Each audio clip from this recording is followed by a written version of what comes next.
Good day, it's Constantine. Welcome to the short version of the video, everything you need to get started with recording and music production.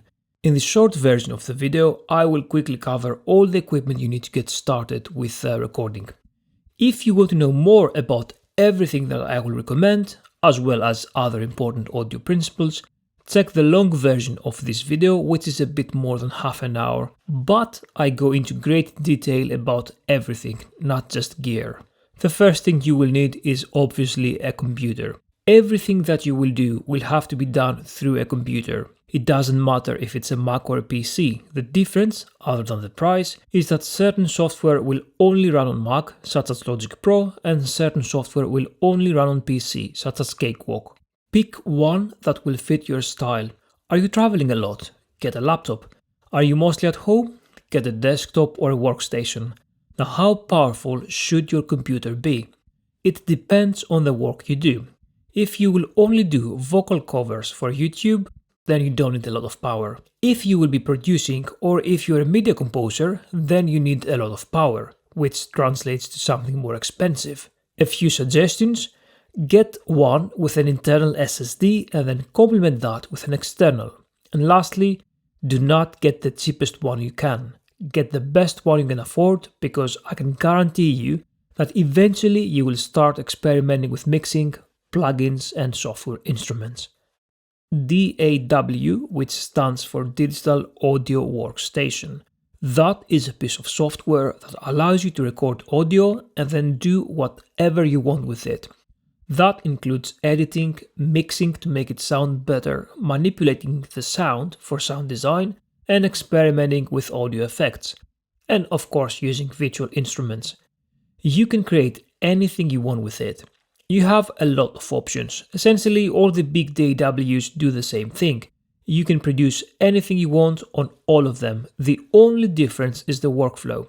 Some are more convenient for live situations and some have an easier workflow when it comes to mixing or MIDI work. Next, you need to be able to listen back to your project somehow. The obvious beginner question will be, can I not use my laptop speakers or my Bluetooth speaker?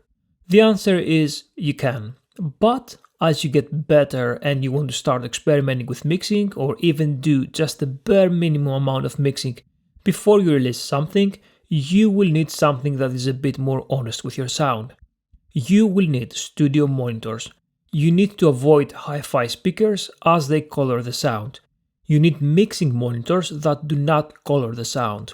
The more neutral they are, the better. You need flat response monitors.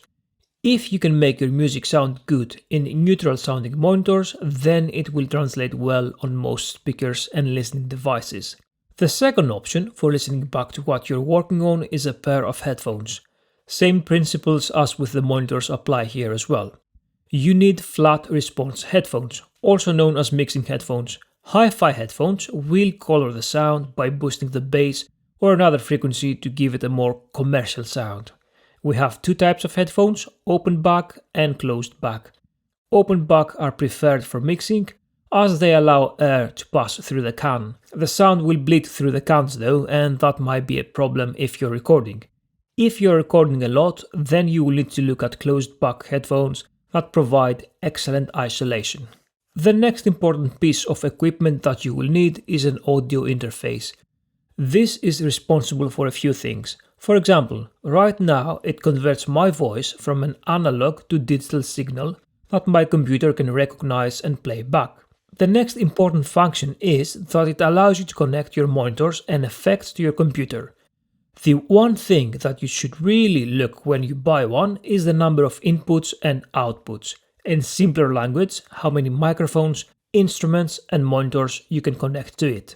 A guitar might only need one input, meaning one microphone connected to it, but a drum set might need anything from 3 to 14 inputs. I would suggest that for starters you go with 2 inputs minimum. That way you can do a stereo recording if you need to. Microphones. The main 3 types of microphones that are used in most studios or home studios are dynamic, condenser and ribbon. If you are a beginner, I would suggest going with a condenser or dynamic as your first mic. These two have very different characteristics, and your choice will depend on the work you do. The cheapest ones and more robust are the dynamic mics. They are great for loud instruments, live applications, and they can take a beating.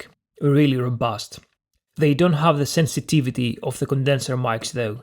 The condenser mics will be more sensitive and accurate, but they are more fragile and expensive, and they need phantom power to operate. So which one should you get?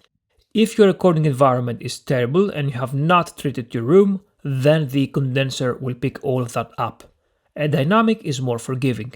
And if you're using it for live situations, then a dynamic is also preferred. If you want something more accurate and sensitive and your recording environment is decent, I would go with a condenser. So look at what you will be doing and choose the appropriate one. Mic stand. You need to place your mic somewhere to record. And for this, you need a mic stand, and ideally not the cheapest one. This is the only piece of gear that I will never suggest you get the cheapest one you can. A cheap one can't even hold a heavy mic, and they also break really easily. MIDI, which stands for Musical Instrument Digital Interface, is a communications protocol. In very simple words, it allows your computer to communicate with your MIDI controller in whatever form that is. A MIDI controller can be in the form of a keyboard, a pad, wind instruments, or just faders and knobs. So let's take a MIDI keyboard for example. On its own, it does nothing. It's not a musical instrument, it does not produce any sound. When you connect it to your DAW though, you can control your virtual instruments. So, by using the controller, you can play any instrument that you want. I would suggest that you get a keyboard MIDI controller because it's the most versatile. A pad MIDI controller is also a great option if you're into beat making.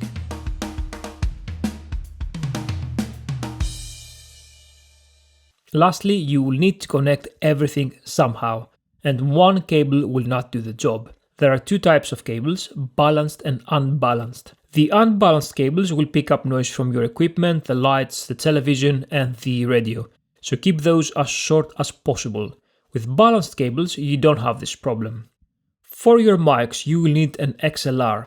For most electric instruments, you will need a 1/4 inch jack. There is also the smaller version of it, the 3.5mm or headphone jack, which is quite common in synths and headphones. And lastly, you might need a MIDI cable to connect your equipment, although most MIDI controllers can be controlled via standard USB cable.